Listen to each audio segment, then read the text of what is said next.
Hello, you're very welcome along to the Matchbook Horse Racing Podcast. I'm your host, Daniel Hussey, standing in for Tom Stanley this week, and delighted to welcome Donn McClean, Steve Jones. But guys, if you don't mind, we're going to start with our tipping king, a man in form who just paddled off the back of Chris Gordon's horses last Saturday and absolutely cleaned up. Micheál Deasy, are you in good form? I am in good form. I'm glad to be getting a bit of praise off you. Were taking the piss out of me all week, so thanks very much, Dan. Yeah, it was good day now last week. Delighted for Chris Gordon. He had two nice winners there, and it was just one of those days that it all worked out. And setting myself up now for absolutely nothing this weekend. Yeah, on our Cheltenham previews, I said, look, what's rare is wonderful. Just some throwaway comment. And I was moving on to another segment and I saw DC's face and it kind of put me off. Then I go, probably shouldn't have said that. A bit like Hagrid and Harry Potter, like should not have said that. Donn McClean, how are you? You're our super sub this week. So how does it feel? Great. Yeah, deadly. No, thanks for having me on, Daniel. Yeah, delighted. To do some weekends racing ahead, both sides of the RSC. So yeah, looking forward to getting stuck into it. Yeah, some interesting class. I found it very interesting. Look at the cards there. Steve Jones, in good form as always, I hope. Not too bad, thanks. Yeah, good to be here again. Had me back after a disaster last weekend, but we go again. Yeah, well, look, it's two ends of the spectrum with DC and Steve, and we'll see what happens. One was in great form, Steve not so much, so we'll see how he gets on. But Steve, you were good. I thought you were good on the podcast, which is the main thing. I think. Oh, thanks, mate. Is it the main thing? Ooh, everyone can cost people a lot of money.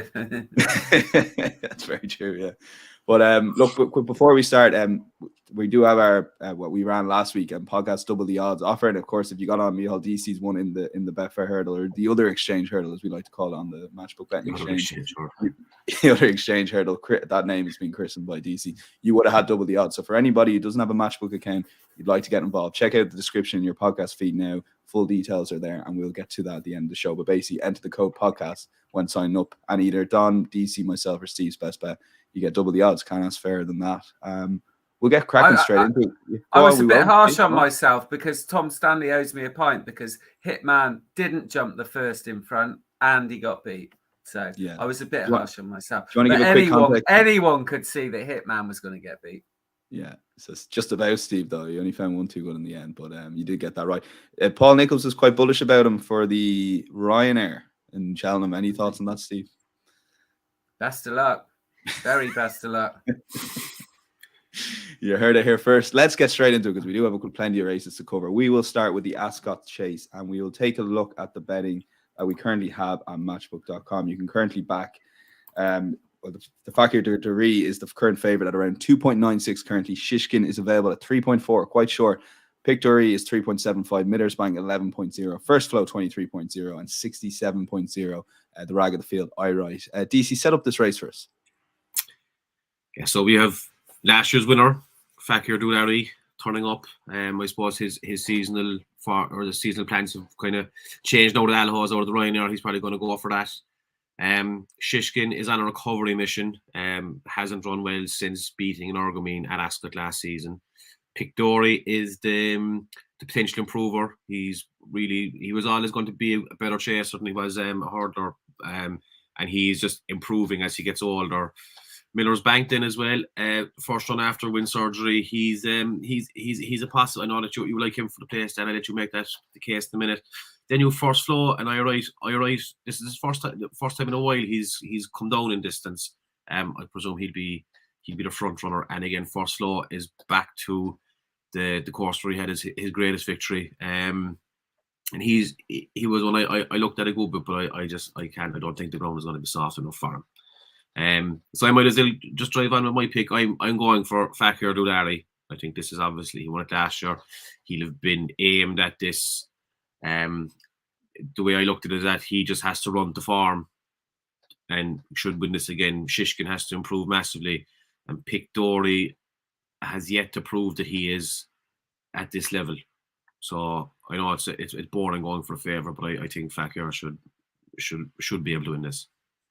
Okay, before we move on to, everyone has a selection in this race, a different selection. I forgot to mention, if you are watching the podcast or listening to the podcast, do comment on YouTube, a chance to win a £25 free bet. Comment anything you like, feedback for the show, best bets, let us know. And a couple of loving DC already. Helen Sheridan says, I love DC in the YouTube comments, which is always a nice thing to hear, DC, I'm sure. Thanks, Steve. Yeah. Steve, over to you. Yeah. Well, it's Valentine's week, isn't it? You got My missus listens to this sometimes, so I can't say too much, but thanks. Steve, over to you. This is a horse that myself and DC will be taking on this Saturday, but you do think Shishkin is worth another pick at the prices? Yeah, I saw Shishkin put up in the lay column. I just think that you have absolutely no chance of backing Shishkin at this sort of price. He's what, 3.5 or something 12 months ago. And I said to Nico de Boinville before Cheltenham last year, I said, this horse needs further. He's going to go. And I've always thought this horse needs further. And I didn't think that of Altior. I thought Altior was a 2 mile who just hit a bit of a flat spot and came home strongly. But Shishkin, it definitely needs further. He did say to me rather facetiously, I'm sure we'll see him in the Welsh National soon. But he's going up in distance. And I've always thought that was what he wanted. Obviously, things weren't right in the Champion Chase last year. He did beat Energumen prior to that over 2 miles at this course in the Clarence House. And again, it was his stamina that won it that day. He got away with it because he looked like Energumen had got away from him and he picked him up. But I think stepping up to 2.5, I'd say I'm surprised if it was me, I'd have gone for the King George this year, all things being equal. So I wasn't particularly worried about his Tingle Creek run because it just confirmed to me that he does want further, and that's what he gets. And the chance to back him at 3.5 or so, I'm not going to turn that down, even though obviously the wheels have fallen off to some respect. But I think that is a lot to do with the distance. So Shishkin for me. Any danger he's gone at the game, Steve? Well, there's always a danger, isn't there? But I think it's way too early to be writing him off when he clearly wasn't right in the Champion Chase from the moment they jumped off. It was obvious to everyone that there was something physically wrong with him. And then, like I say, in the Tingle Creek, again, it was just the distance. Yeah, it'll be a fascinating market to see if there is late money and he maybe takes on Fakir Dudari for favoritism. Don, and that is the horse that you like. Yeah, like this is a fascinating race, really. Like Shishkin, you're just dying to see him again. And as Steve says, like he's only had one run this season, and he was sent out a short price favorite for the Tingle Creek. And Nicky Henderson obviously agrees with Steve because he hasn't even entered him in the Champion Chase. He's only in the Ryanair and the Gold Cup, which is kind of bizarre. And maybe since entries were closed or since first entries were made for the Champion Chase, the Champion Chase picture has changed a wee bit since then. Both Edwardstone and Energumen have been beaten, so maybe it wouldn't be any harm to put him in there. And if he does, so he won over 2.5 miles over hurdles, but we still don't know obviously how he's going to fare over 2.5 miles over fences. And if for some reason he doesn't get home over 2 miles 5, so they might have another look at the Champion Chase, which would be interesting. Fakir Dudari's stalwart, won this race last year. Just didn't think he was that impressive in beating 2 for Goal last year. He travelled into his race well, but he came under a ride at the second last, and he wasn't as impressive ultimately as it looked like he was going to be. And 2 for Goal is rated vastly inferior to him. So, and he doesn't stay 3 miles. So 2 miles 5, I suppose the ground is going to be better than it was last year, so that'll help him. It's not that he doesn't stay. Obviously, he does stay this intermediate trip, but he wouldn't want too much further. And yeah, like he probably wouldn't have won the Horse and Jockey Chase last time at Thurles, the Kinloch Bray. If Autumn Killer had stood up at the final fence, it looked like he'd come and won his race. And then French Dynamite made a mistake at the final fence as well. So I thought he was a bit fortunate to win the Kinloch Bray this year. And I just think he's a favourite that's maybe opposable because of all of that. And Pictori, he's the coming horse. He was really good at Kempton last time. He goes well at Ascot. He jumps around Ascot well, which is a key here, I think. And while he's had plenty of racing, he's still only 8. He was a classy hurdler. He won a bet for a hurdle, and he's better over fences than over hurdles. And yeah, and multiply that by, I know they all have course form, but I just think Pictori jumps around Ascot better than he jumps around most places. And he's the third in of the 3 in the market as well. So yeah, I think he's the value. Okay, yeah. For me, anyway, I just think Miller's Bank, his form actually ties in well with Pictori. And just on a price point, you're comparing the prices. Pictori's 3.75, Miller's Bank's around 11.0. I watched that race back 2 2 starts ago, and it was this time there'll be an extra furlong. But Mittersbank was held way off the pace. He actually made a mistake on the second fence. I actually had to get a bit of work to get back into it, and he was definitely closing in on the line. So obviously the King George was fairly disappointing. He did have a lot of shrewdies putting him up for the King George, but he has had a wind up since. I know his jumping wasn't great, but I'm hoping I can just put a line through that. And if you can, based on that performance against Victoria, I know Victoria has won subsequently, but I think you're getting serious value on a win and place market 11.0. So for a small interest play, that would be my selection. Anything else to say on the Ascot chase before we move on, guys? I think they'd be running at a good pace, so we should get a good race. Victoria obviously makes the running, and so I think I Right would be up there because he needs to be in first flow, won't be far away. So we should get a good pace, and that should suit the classiest horse in the race. Looking forward to the play slay section of this podcast. We will move on to back in time to the 150 at Ascot, and it's Bold Endeavour. Bold Endeavour is the favourite for the Reynolds-Town at 1.75. Canando Quetu 3.65. JJ Riley at 10.0, and Oscar Elite available at around 11.0. Steve, over to you. You make this a no bet, but you do like the favourite. You expect him to win. Yeah, it's not my sort of race. 4 runners with an odds-on favourite who's in great form and is won easily the last twice, and there's no problem with the ground. So yeah, not a race for me. DC, same to you. Oh.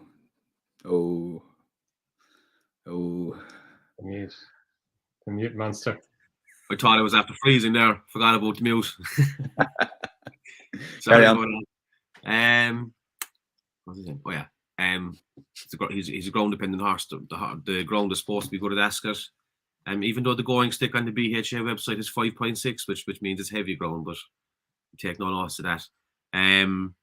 Yeah, sharp price, but he looks a good horse. He's progressive, handles good ground very well. So it wouldn't be a huge betting race now at all, but I think he'll win. That's the argument. Yeah, Don, 1.75, the favourite at the moment. Is it a bet for you, or just so you expect him to win? No, like it's a weak Reynolds-Town, isn't it? Really. Yeah. Look, JJ Riley, like you can argue cases for all 4 really. JJ Riley, I thought did well to win at Kempton last time. He made a really bad mistake, and I think the third last or the second last, and then stayed on well the far side, just got up to beat Herbier. Cananda Quetu, I thought he did well the last time we saw him at Aintree when they took out the fences in the home straight, and it turned into a bit of a sprint.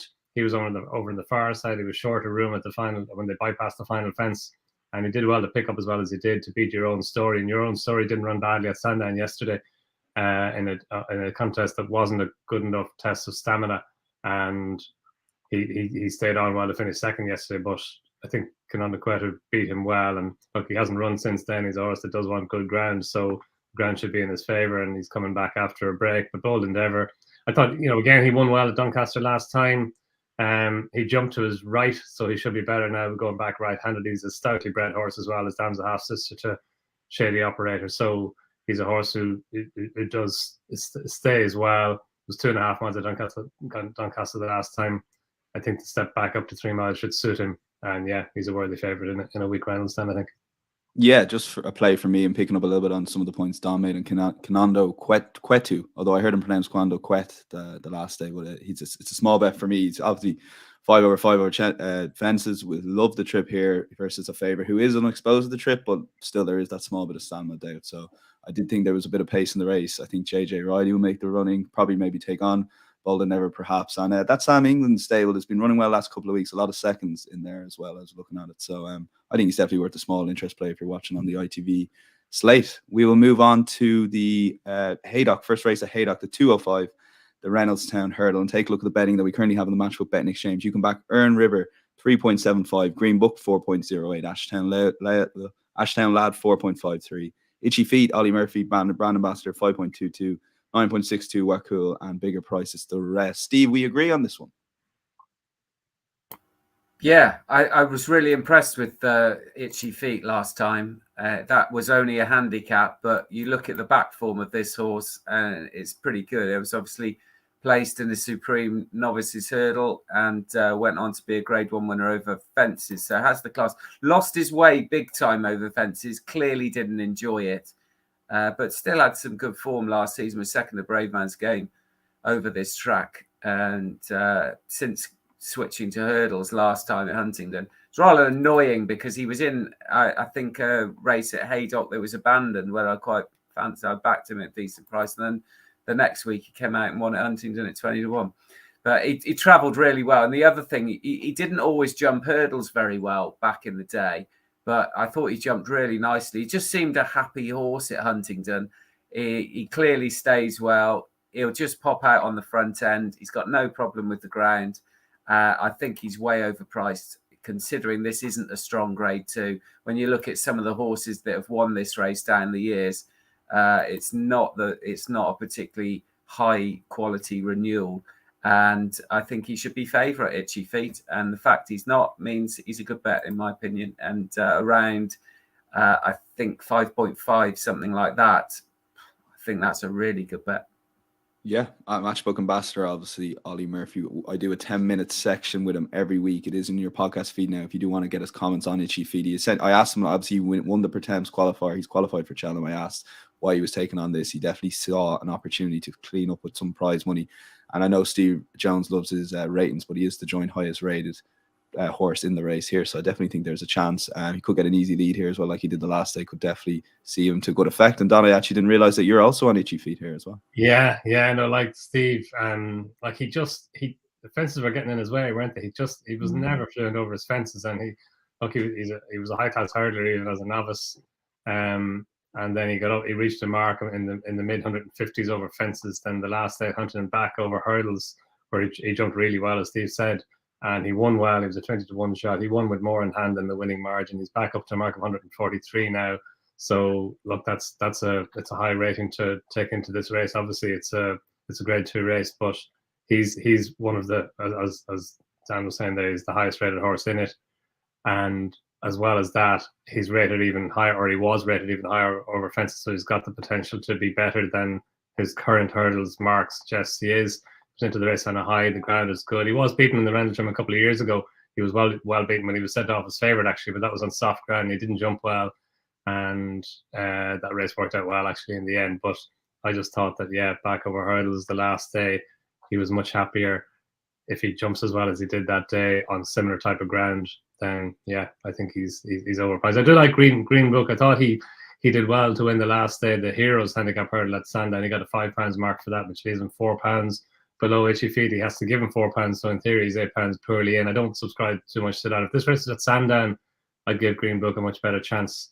And while he does have good form at Haydock, I think he's probably better at Sandown than he is anywhere else. And he's an interesting contender, but he's a shorter price than Itchy Feet, and I actually think Itchy Feet should be a shorter price than him. Okay, interesting play there. I've already referenced it. Ollie Murphy is Matchbook's horse racing ambassador. We'll go over to the Matchbook employee, Micheál Deasy. Who are you backing in this race? Just on Ollie. Ollie is going to Haydock tomorrow. He's going to Haydock over Ascot, so that might give it a nice tip. He's only got the Wolf in Ascot now. I will add that, but go on. Well, he's only got Itchy Feet at Haydock. He's only got the one runner, so he's a long way up. Yeah. My tip is the one that Don just said is an interesting runner, is actually Greenbrook. I thought he was very good last week, beating Call Me Lord, or 2 weeks ago, beating Call Me Lord. That was a Thames qualifier as well. And he probably, off 139, I might need to be up another small bit to be getting in.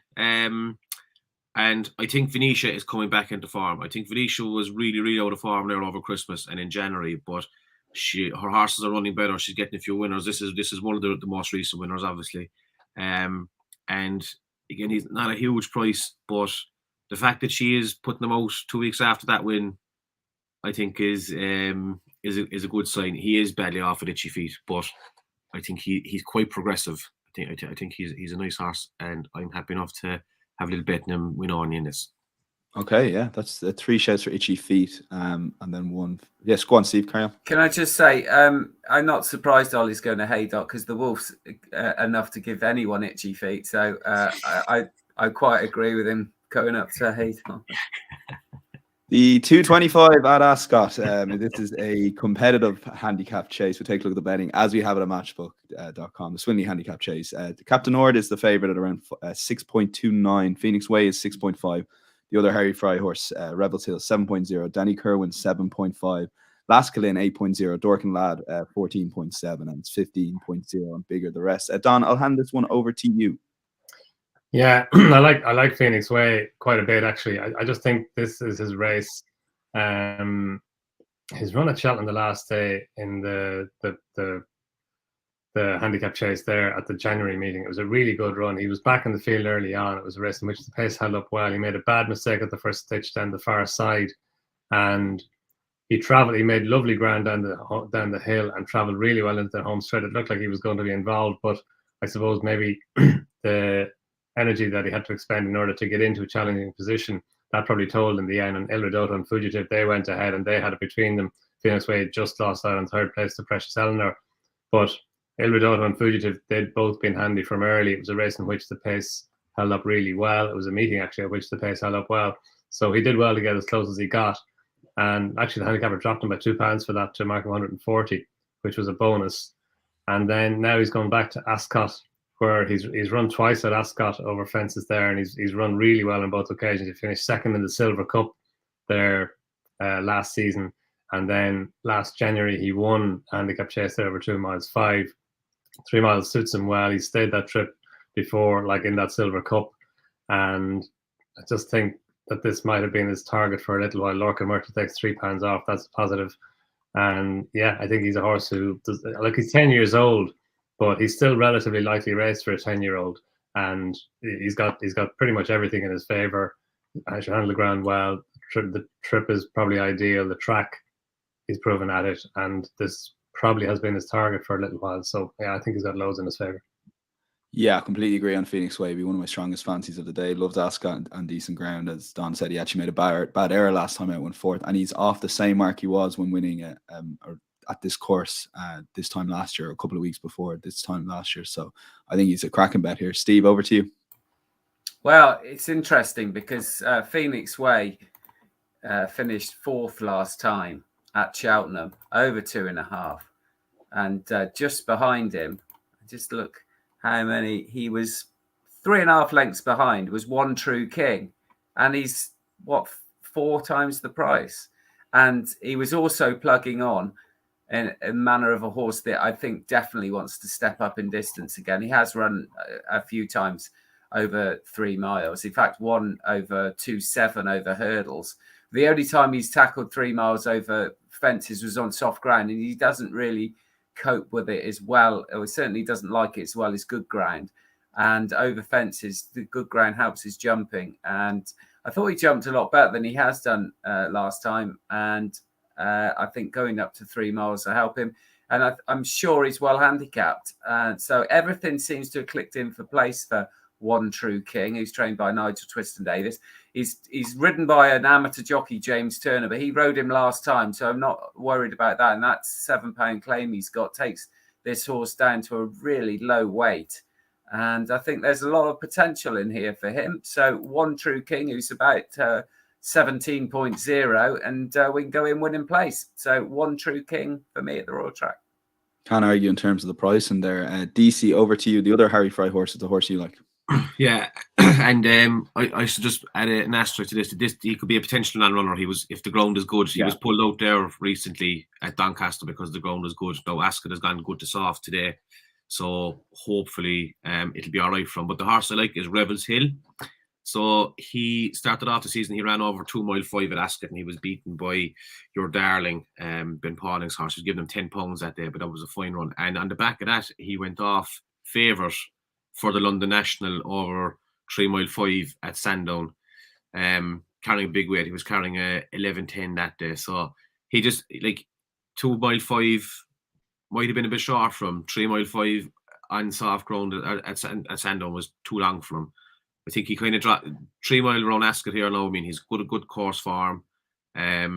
They've put headgear on him as well for the first time just to sharpen him up a small, but he's not a huge price now. He's about 7.0, 7.5.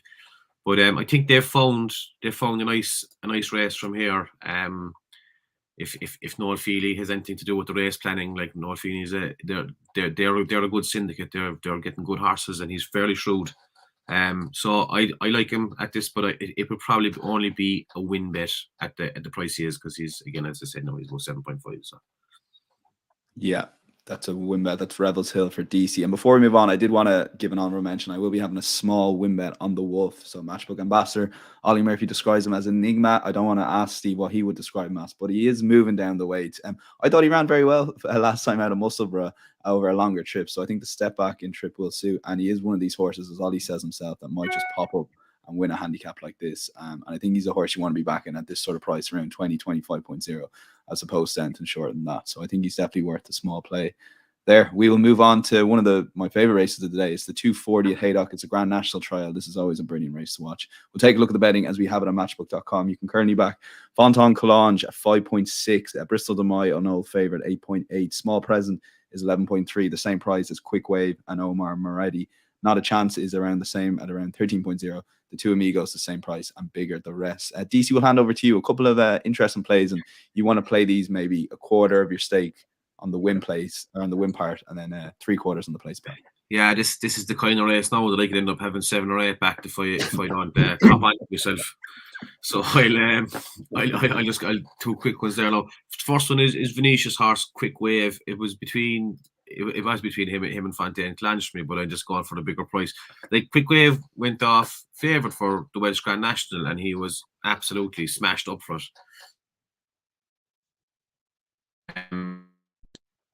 He just never went right for him. He was hampered during and he was pulled up. Nothing really went right for him in that race. But before that, I mean, he won very easily over 3 Mile 5 at Sandown again. As I said, no, I think Venetia's horses are coming back into form. He'll enjoy this around Haydock. I don't think it's going to be heavy Haydock ground. It'll be good to soft, so I think that'll suit him. And then I gone down the other end of the weights. I'm gone for Small Present, trained by Sue Smith. No, he is only after, I think this is his 4th run over fences. He won actually on this card, I think last year at Haydock. I think he won a handicap hurdle, or maybe it wasn't this one, it was the one before. But he has Haydock form. He's been brought along nicely. He finished 3rd there at Market Raisin and the Lincolnshire National on Boxing Day, Stephen's Day. But again, the winner was well handicapped, I think. He's running in this off a featherweight. He's going to be down at 10 stone to Sue Smith likes runners and winners at Haydock. There's been a bit of money for him as well. And I think he has a good chance of hitting the frame. So if we're going to be getting 4 or 5 places, I probably have just a small minimum bet on both of them to win, and I'd back them to place with the majority of the stake. Okay, yeah, Don, a horse that DC mentioned is Fontaine Collonge, the favourite, and you like him. Yeah, I do. And I agree with Micheál on Quick Wave. I thought she won really well at Sandown the time before the Welsh National. You can always forgive a horse of poor run the Welsh National on soft ground, but I think it's significant. Charlie Deutsch is riding Fontaine Collonge instead, and Fontaine Collonge, while she's a shorter price than Quick Wave, I think she merits, she deserves to be shorter. Like, she was very good in winning at Haydock in November when she and the Big Breakaway, they broke away from the rest of the field, and she showed a lot of grit to get the better of him, and then he came out and finished, I think, 2nd in the Welsh National next time. So that form was upheld nicely. Then she went to Kempton and she didn't run badly against Remastered. She finished 4th in that race that Remastered won. I just think Kempton didn't really suit her. It was kind of as a tight track, albeit it was soft ground on the day, but she was kind of staying on towards the end. She is a mare who does really well on soft ground, but she's got good form on good soft ground as well. She won at Warwick back in November last year on good soft ground, beat the aforementioned Precious Eleanor, which was a good run. I just think that the step up to 3.5 miles, that will kind of do for her what soft ground normally does. I think it's more stamina that she needs than soft ground as such. And the fact that she's got form at Haydock, that's a positive.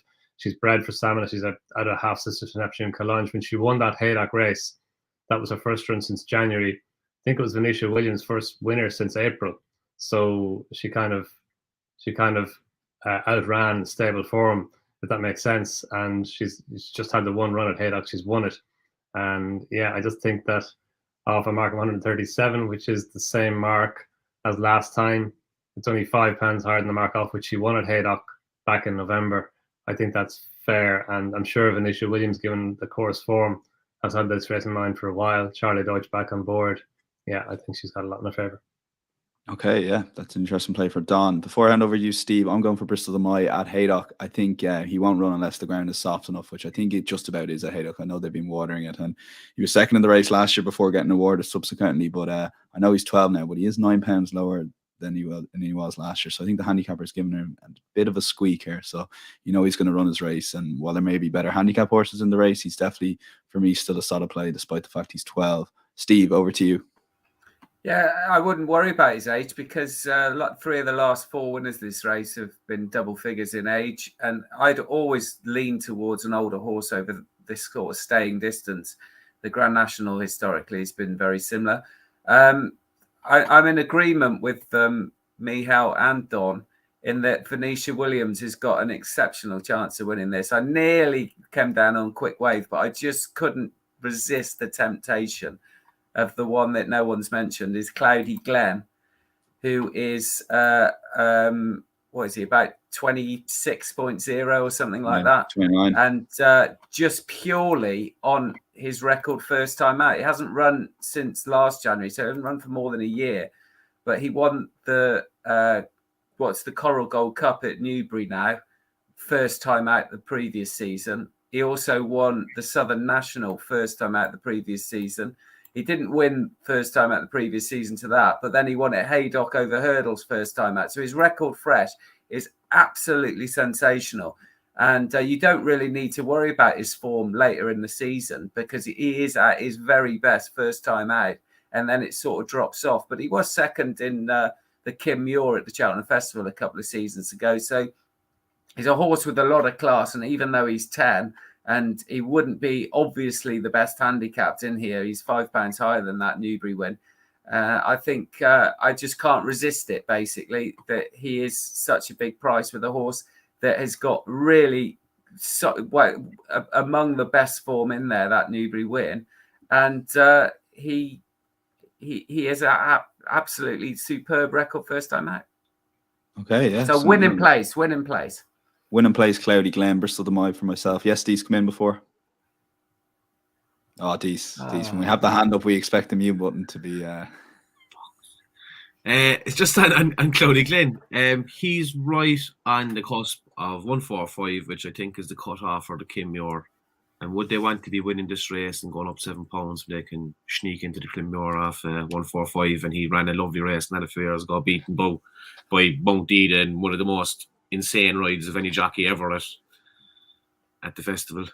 I think if they wanted to win the Kim Muir, they'd go straight there. I think they're probably... It's strange this year because usually this race doesn't count. The weights for the Grand National are out before this race, but this year, because the National is later, they're not. So I'd imagine they quite fancy winning this and then going straight to Aintree, maybe.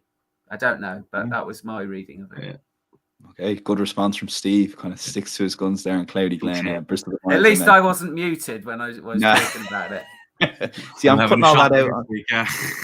Steve, you're ruining it now because I'm cutting all that out of the podcast, the audio podcast. But now you've said that, now I'm going to have to keep that in and this in and everything in. Don likes Fondant Collage in this. Small Present and Quick Wave, split stakes for DC. In this race, we'll move on to the 3 o'clock at Ascot. It is the Ascot Racecourse supports Box for Kids Handicap Herd, and we'll take a look at the betting that we currently have on the Matchup Betting Exchange. You can back Irish Hill, the favourite of 5.61, Zoffany Bay, an interesting runner at 6.68, Gigello, 8.64, Hum Public, 9.43, 50 ball, 11.8, and it's 12.0 and bigger the rest. Spoiler alert for the listeners, DC messaged me very, very shortly after Dex saying 50 ball was a strong fancy for his this weekend, and nothing seems to have changed here, Dees. Yeah, and he price went fairly fast yesterday. He'd come back out a small bit now, but yeah, this looks like one where Gary Moore has just laid him out for this. I think Gary Moore is in serious form as well. He's at 8 from the last 35. So 50 ball ran an absolute cracker a few years ago in the Betfair Hurdle. Finished second to Soaring Glory, and his always been a good solid handicap hurdler. I think they did go off chase and they've gave up on it. He's gone back over hurdles now as well. He has excellent Ascot form. He's course and distance, and I think they've just found a nice opportunity here now. I mean, there's obviously plenty in here that could be anything. But the fact that he was a big price during the week. I think he was 16.0 on Monday. After the X went out, he was 7.0 yesterday for a while. 8.0. He's drifted out a small bit again. I think he's about 11.0. I think he's probably my strongest bet of the weekend. He's going to be my nap. I think he's everything in his favour for a huge run here. So yeah, 50 ball wins the whatever it's called. Ascot race kids. Handicap board. Spot on. Don, follow that up. Yeah, it's a long title when you're going for a snappy. Wins the. I should have said just wins the 3 o'clock Ascot. Yeah, exactly. Cut that out as well, then, please. Yeah, it's going to be a long editing, Don. It'll be a while there, yeah. My opinion on this is not as strong as Micheál's. I just thought On Public was good the last time. I thought it would be shorter than 9 point, whatever he is, 9.4, 9.2. Just thought the way that he won the last day was good. He did get a nice run around the inside, but he quickened up well. He kept on well. He beat WizKid by 2 lengths with probably more in hand than that. And he's up. I think he's up £6 for that. WizKid's up £3. So he's only meeting WizKid on £3 worse terms, which that's more than fair. I'd be surprised if WizKid reversed placings and Impulsive won and finished 30, came out next time and won, enhanced that form. And the Grand, I think, is good for On Public. He is stepping up and trip to 2.5 miles, which I'm not sure you would have chosen, but he goes into this in good form. He's only 6. The Grand will suit him. And yeah, he's a horse that I just think that he's on an upward curve now. That was probably a career best performance the last day. And he started off the season by winning at Wetherby, and he's way worse off with Too Friendly on that. He's up, I think he's £13 higher than he was then. Too Friendly's £3 higher, so he's £10 worse off with him, but he won well. And his next 2 runs were, he was beaten in both of them, but one in December, one in January, but they weren't bad runs, and they were both on soft ground. And I think back on better ground the last day at Huntington, that was a help to him, and back on better ground for all that he is stepping up and trip. I think the price more than compensates for the fact that it may not be his optimum trip. So yeah, I think around about 9 point something, that's fair. Okay, Steve, over to you. John Joe O'Neill horse here. You're tipping a lot of big prices, Steve. I like it. That's what I like to do.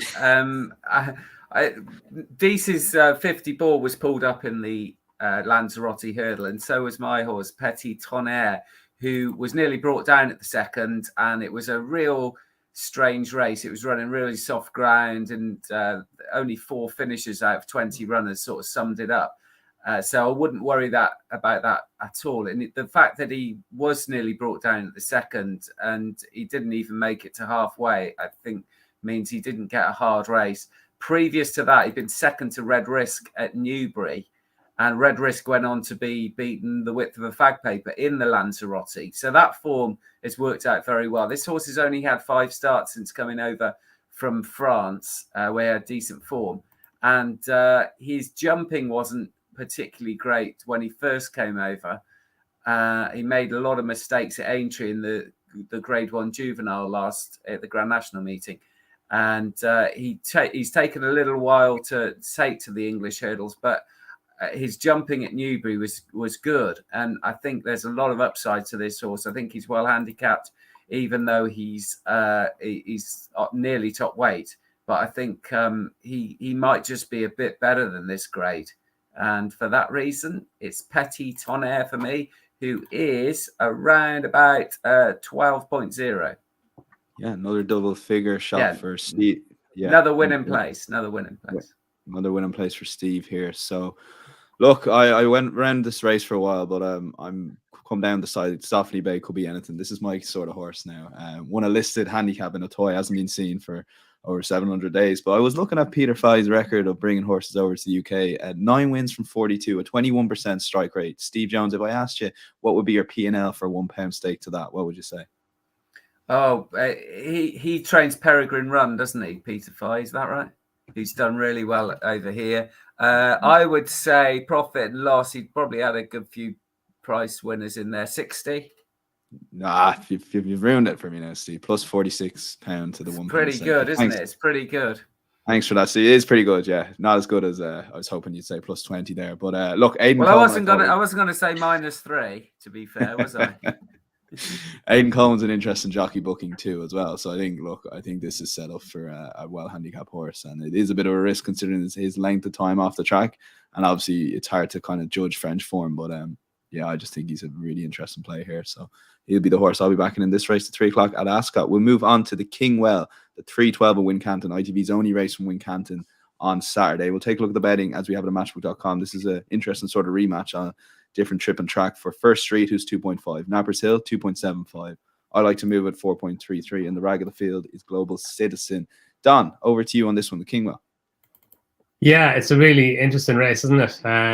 For all that there are only 4 runners, like I like to move it Nappers Hill and First Street. They all met in the Betfair Hurdle last year, and there wasn't much between them. Nappers Hill was finished, I think, 6th. First Street was 4th. I like to move it was only just beaten a short head by Dorian Fortune, and Nappers Hill is worse off at the weights, but I think the progress that Nappers Hill has made since has been significant. And when he won the Elite Hurdle here in November, I kind of, I thought he was a big enough price in the early exchanges, but I was just worried about the ground and the trip and the sharp track, the combination of all of that. But Harry Cobden rode him that day, kicked him out in front, and he was very, very good. He beat So Royale well in making all the running, and I think on the ground was good to firm that day, so it probably won't be as fast. It might be, but probably won't be quite as fast as it was that day. But I can see Bryony Frost doing something similar. I wouldn't mind seeing her just kicking him out and letting him stride along. It was his only run at Wincanton to date, and he won well. Interestingly, I just went back over the Elite Hurdle, Kingwell Hurdle horses. I thought there'd be a greater correlation between an Elite Hurdle winner and a Kingwell Hurdle winner, but actually Melodic Rendezvous was the last horse to win both in the same season, so it's not that high a correlation, which was a bit surprising. But Nappers Hill, I just think that course form is obviously a positive. He was beaten in the race that Marie's Rock won on New Year's Day at Cheltenham last time, but that was on soft ground over 2.5 miles. I think back over 2 miles on better ground that will suit him better. While he does stay 2.5, I just think the combination of trip and ground caught him out the last day, and yeah, I can just see him getting into a nice rhythm in front and taking a lot of catching. Yeah, DC, is this his team Nappers Hill from yourself, Stephen? Don, anything to add, DC? Yeah, look, he's very ground dependent. I think he needs good ground, good to form. He's absolutely no farm anything below good ground. That was why you picked him. It's supposed to be good ground at Wincanton. There's very little rain forecast, and I think he's a very good horse when he gets his ground. So that was it. Steve, team Nappers Hill. Yeah, absolutely. Like Don said, he beat So Royal in the Elite, and on decent ground around Wincanton, there aren't many better than So Royal. And although Nappers Hill was getting wet, I thought it was a really top performance. And like Don said, he can pop out in front. If someone wants to take him on, then he can just sit on his shoulder. I think he should definitely be favourite. I'm amazed he's not favourite. Yeah, I will go against the grain here and go with I like to move it. He's obviously a talented horse, won the Greywood, went off 3-1, 4.05 versus Nappers Hill and First Street last time out. He'll get a decent pace here, and it's a different track, obviously. Different track, different trip, and he has course form. He has won a bumper in Wincanton as well. So I just thought he was overpriced in this market. So I will be taking on I like to move it, which is what effectively a 3-horse race. Although Global Citizen is a small bit interesting if he is kind of primed for this race as well. We'll move on to Gowran Park bets. I'm actually heading to Red Mills Day. It's going to be a cracking day in Kilkenny tomorrow, Don. Set up the bet you want to kind of put in. This is not a bet on the race, but you're looking at Ryanair anti-posts here for Hot on Colour. Yeah, Odin Colour. He's not in the Ryanair chase. He's not even entered, Don. Yeah. No, I know. And people gradually began to cotton on. I think only 1 or 2 firms had him in the betting. And maybe, the traditional bookmakers don't put them in unless they're actually entered in the race, which is kind of a fair enough strategy, I suppose. But there was talk about supplementing him when he fell at the final fence in the Kinloch Bray or the Horse and Jockey Hotel Chase at Thurles last time. And I suppose the fact that Allaho is out now as stable companion, regrettably Allaho's out for the season. So that does open up the Ryanair, both in terms of, I suppose, universally, but also in terms of what Willie Mullins is going to run in it. And there is a good chance Blue Lord will step up and trip or step back up and trip to 2.5 miles. But I think there's a good chance they'll supplement Odin Colour as well. I know it has been mentioned. I think Patrick mentioned it during the week as a possibility. Willie's also mentioned it before. So look, I just think he's a progressive horse.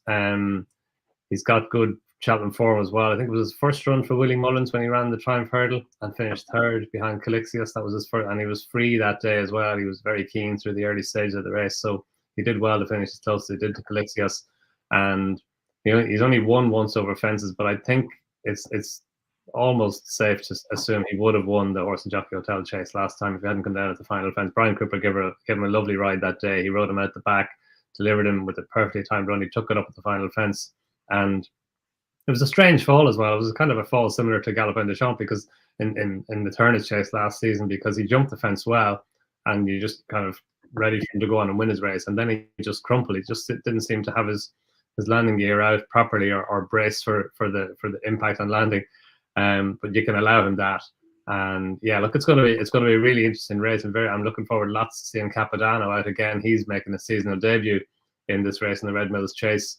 And another stable companion, Janadale's in there as well. Durasso, we know we'll be able to measure the race through Durasso.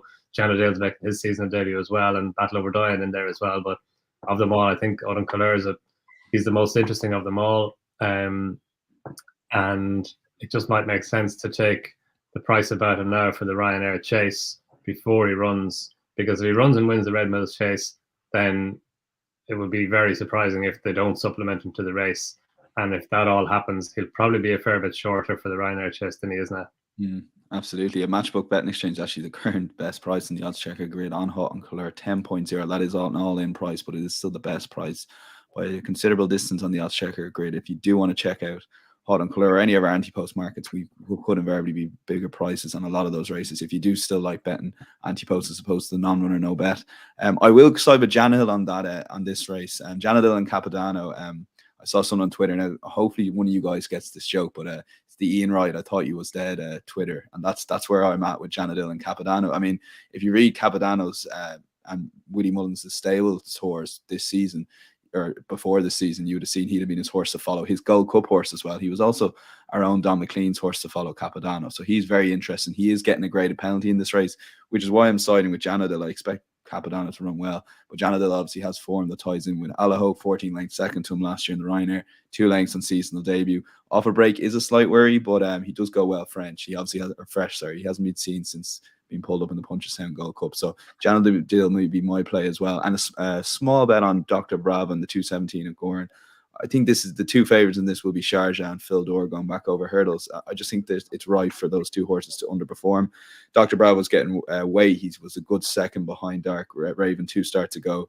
So yeah, getting £9, won well at Down Royal last time out. I think he was an interesting play in Gowran as well. We'll move on to any other bets around the UK. DC, you have a horse here in Ascot. Yeah, he's I've no idea what price he's going to be now, but I'd say he could be second or third in his Springwell Bay, John Joe Neal's horse in the first race at Ascot. He, a long time ago, he finished second in the Land Rover Bumper at the Punchestown Festival to Adamantly Chosen, and they were miles clear. And it was 9 lengths, I think, to the horse in third. He was subsequently sold to John Joe's yard, and on his seasonal debut, his first run for John Joe, and I was just getting the form back up here, 2011 a Mark Reyes, and absolutely pissed up in a bumper, 14 lengths. They put him away after that. They kept him, and he came out again in October, won easily at Carlisle, and then went off actually favourite for the Supreme Novices trial at the November meeting at Cheltenham. Finished third to Fenner's Cross. Didn't really think I think it was just too fast for him. They've kept him. They've put him away for this again. He's back out again now. They kept him off the really heavy ground over Christmas. I think he's a nice horse, although there's a few nice horses in this race. But he's one I've had in the tracker. I've been waiting for him to come back out again, and I think he's having a little bet for interest on him in that race, the 120 Ascot. Okay, 410 at Ascot. Steve, Apple Rock, bit of a support for you in the comments as well here on Apple Rock. Yeah, Peter's punts. He knows what he's talking about. So Apple Rock is trained by Ben Pauling, and it sort of sums Ben's season up a little bit because he moved yards to a purpose-built base on a golf course just a few miles from here, funny enough. And Apple Rock was struggling to win last season. It's come out, won all 3 this season. I didn't think he enjoyed the track at Taunton last time. He runs at Ascot in the 410, and the track should suit him much, much better. He clearly likes going right-handed, but Taunton, the bends were a bit sharp for him, and he did well to win. And when you consider the runner-up, the Changing Man, went on to finish, it won his previous 3, and went on to finish second at Itchy Feet at Huntington. I think the form is really good, and I just thought it's quite a competitive race, but I just thought he was the one that was improving the most. And when you consider Itso Fury is quite a short price favourite for that, and Apple Rock's 7.0, I think he's a good bet. Okay, yeah, that is for Steve, Apple Rock in the 410 at Ascot. There was any other bets I haven't, which I cannot believe Micheál Deasy hasn't spotted. The Chris Gordon stable is firing. I'm going to go for press your luck in the 347 at Wincanton. It's actually Chris Gordon's only runner tomorrow. He won a handicap hurdle at Wincanton just over a year ago off 128. He's £4 higher now at 132, and with the stable firing, you can see a big race here as well. DC, did that slip your mind, or did you just leave it? This is where we're going 3 now. These for the music. This is all staying in now. Yeah, a lot of his horses are sick, aren't they? He came out and said they had bad feet or something, and I just I left it on this week. Okay, maybe that explains the We look forward. We don't look backwards, Daniel. Yes, yeah. No, I had missed that now, to be fair. I was looking at the price thing, it was quite big. Maybe that is the reason for it. But look, I completely missed him. I didn't even look at the 417. You could have just said that instead of throwing me under the bus now. We'll stick with you, DC, for best lays, because we do agree on our best lays. So shout out Steve Jones here. Yeah, this is purely a price thing now. I'm going to place Leigh Shiskin just on the off chance that he could blow up. Basically, you're getting 2 places. It's a competitive race. Any one of them. So in case that he's not fully wound up and maybe it's gone, I'd be placed laying him for a small bit. But he want to be odds on now, would want to be 1.8 or around that. I wouldn't be laying him if he's 2.4, 2.5, because he'll be after drifting then. But if he's odds on, I'd have a little place laying him to not finish in the top 2. Yeah. I'm going to place Leigh Shiskin on the good chance that he underperforms here. I just think even if he runs decent enough at the trip, maybe for his first go of the trip, he could still finish third behind the other 2 in the market, Steve. So he's my place, Leigh, as well. Yeah, I doubt they're going to be out to give him an incredibly hard race as well. Do you know, if they're serious about going for the Ryan or the Gold Cup with him, they're not going to want to really go to the well with him, I think, in this. So if he can get around and have a nice jump round and finish well in third, I'd be happy with that. That sounds good to me, Steve. Over to you for your late. Yeah, I'm going to Wincanton for the 342, which is the Harry Duffy Memorial Chase, and it was won last year by Eddieves Alton, who is a favourite again for this race, but it's much faster ground this time, and I'm just a little bit worried about him coping with the faster surface, especially as he likes to go from the front, and there's a good few front runners in here, and it's a much more competitive race than last year, where the hot favourite, there was only 4 runners, the hot favourite departed, and he just came right away to beat the others. So I think this time he's got a lot more on. He's coming back from a breathing operation and a break, and I will lay him at I think he's around 2.75, but I'll also lay him for 2 places as well. There's 6 runners, because I think there's a lot of live ones in there. I think they all could win. I think it's a trappy little race, and he shouldn't be that short. So Deef Salton is my lay to win and place in the 342 at Wincanton. Okay, yeah, Chris Gordon's runner pressure luck is in the 417 at Wincanton. I got that race wrong earlier. We will go to best bets. Don, this was one word, guys. I'm going for 2 words even. I'm going for Phoenix Way. And Don, you agree? I was in first, just FYI. You were. Yeah, I went to put it in. I was like, I was already in there. Great. Yeah, no, just for all the reasons we both pointed out earlier on. I think the run the last day, he can be marked up in it for a couple of different reasons. He was back in the field in a race in which the pace held up well, and he made a pretty bad mistake at the first ditch down the far side. He stayed on well. I think the step up and triple suit, but more than that, the switch to Ascot would suit him well. He's run there twice. He's run really well on both occasions. He does stay 3 miles well, the better ground over 3 miles at Ascot. That's all in his favour. He's 10 years old now, but he's a likely race 10-year-old. And yeah, I think he's a bet. Yeah, I expect him to go off favourite as well. I think this is going to be the mover of the market on Saturday. Steve, best bet?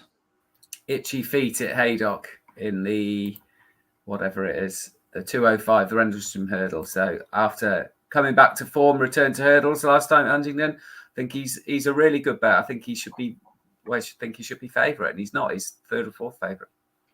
Okay, and DC, you're sticking with your guns. 50 ball. You made the case. You made a very compelling case for the what race is it? At 3 o'clock Ascot. What's it called? 3 o'clock Ascot.